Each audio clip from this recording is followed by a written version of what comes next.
मैं Saurabh Kumar the computer guide में आपका स्वागत करता हूं। इस वीडियो में हम लोग देखने वाले हैं इवोल्यूशन ऑफ कंप्यूटर। इसमें हम लोग हिस्ट्री ऑफ कंप्यूटर के बारे में जानेंगे। जैसा कि हम लोग जानते हैं कि कंप्यूटर का आविष्कार एक कैलकुलेटिंग डिवाइस के रूप में किया गया था। तो आज से बहुत साल पहले, जब ना ही कोई नंबर था और ना ही कोई रिप्रेजेंटेशन था, तो उस समय कैलकुलेशन या फिर काउंटिंग किस तरह से किया जाता था। तो ऐसा बोला जाता है कि उस समय के लोग किसी भी चीज को रिप्रेजेंटेशन के लिए एक फिगर के रूप में दर्शाते थे। जैसे कि अगर किसी आदमी के पास कुछ जानवर है तो उसे लकड़ी या फिर पत्थर को दर्शा करके काउंटिंग करता था। जैसे कि एक आदमी के पास 10 जानवर है तो उस 10 जानवर के लिए 10 लकड़ी या फिर 10 पत्थर अलग अलग साइज का रखता था, और हर लकड़ी या फिर हर पत्थर के लिए हर जानवर का इंडिकेशन होता था।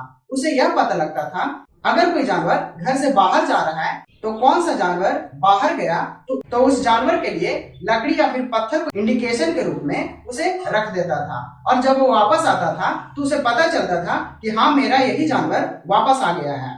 तो आगे समय बीतता गया और वही रिप्रेजेंटेशन को एक सिंबल या फिर एक नंबर दिया गया। जैसा कि आप देख सकते हैं हिस्ट्री ऑफ कंप्यूटर में मेरा लिखा हुआ है, N ancient time people used different method for performing the computing operation. This method is for calculation were not very fast and accurate. जब कैलकुलेशन स्टार्ट हुआ तो उस समय उतना ना ही फास्ट हो पाया और ना ही सही हो पाता था, कभी कभी गलत भी हो जाया करता था। इसलिए धीरे धीरे समय बीतता गया और फिर नंबर का खोज हुआ, जिसमें 0 से लेकर के 9 तक नंबर थे। फिर लोग छोटे छोटे कैलकुलेशन करने लगे, जैसे एडिशन, सब्सट्रैक्शन और काउंटिंग। तो पुराने समय में लोग काउंटिंग के लिए भी स्टोन यूज किया करते थे, इसलिए उस समय एक डिवाइस बनाया गया या फिर एक रिप्रेजेंटेशन का तरीका बनाया गया जिसे सैंड टेबल कहा जाता है। सैंड टेबल में पत्थर का यूज किया जाता था, जिसमें 3 लाइन में 10-10 पत्थर रख दिया जाता था, और उसे 100 तक की संख्या यूज करके हम लोग रिप्रेजेंटेशन या फिर कैलकुलेशन कर पाते थे। जैसा कि आप स्क्रीन पर देख सकते हैं, using a stone for representing number and putting them at a place for performing simple calculation। जैसा कि आप स्क्रीन पे देख सकते हैं, फिगर में भी कुछ लोग इकट्ठे होकर के एक सैंड टेबल का डायग्राम बना करके लोग काउंटिंग को यूज कर रहे हैं। सैंड टेबल के आने के बाद इसी मेथड को यूज करके एक डिवाइस बनाया गया जिसका नाम था एबेकस।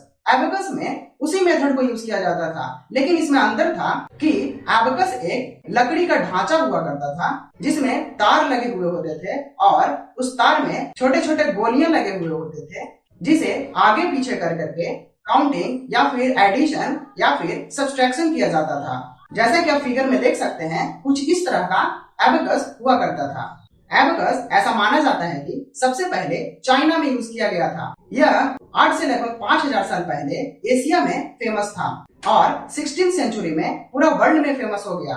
उसके बाद इसी एबेकस को देखते हुए और भी कैलकुलेटिंग डिवाइस आविष्कार किया गया, जो नेपियर बोन था। यह 1617 ईस्वी में जॉन नेपियर के द्वारा बनाया गया।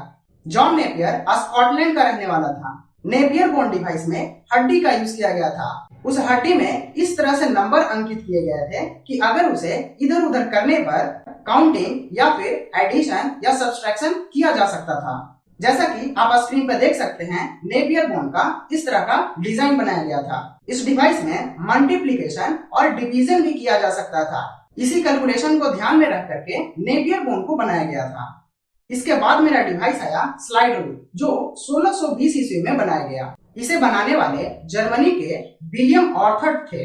इस डिवाइस को स्लाइड रूल या फिर कर्सर भी कहा जाता है।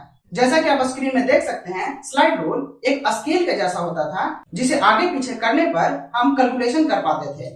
इस डिवाइस में खास करके मल्टीप्लिकेशन, डिवीजन, ट्रिगोमेट्री, लॉगरिथम या फिर रूट्स निकाला जाता था।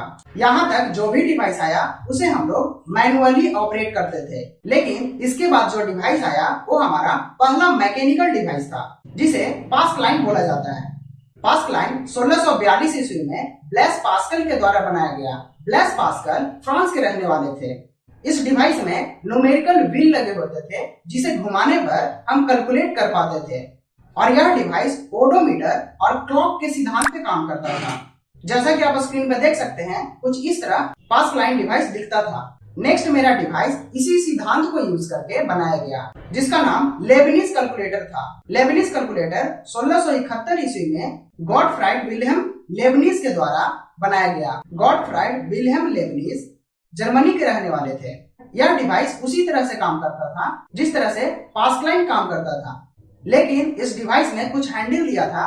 इस हैंडल से इस डिवाइस को प्रोसेस करने में मदद मिलता था। तो हम लोग इस वीडियो में हिस्ट्री ऑफ कंप्यूटर देखें। 1671 ईस्वी तक जितने भी कैलकुलेटिंग डिवाइस आए या तो वो मैनुअल थे या फिर वो मैकेनिकल के साथ मैनुअल थे, लेकिन ऑटोमेटेड नहीं थे। अगले वीडियो में हम लोग ऑटोमेटेड कैलकुलेटिंग डिवाइस के बारे में देखेंगे, जिसे चार्ल्स बेबेज ने बनाया था। वहीं से हमारा मॉडर्न कंप्यूटर का शुरुआत हुआ। तो आज के लिए इस वीडियो में इतना ही। धन्यवाद।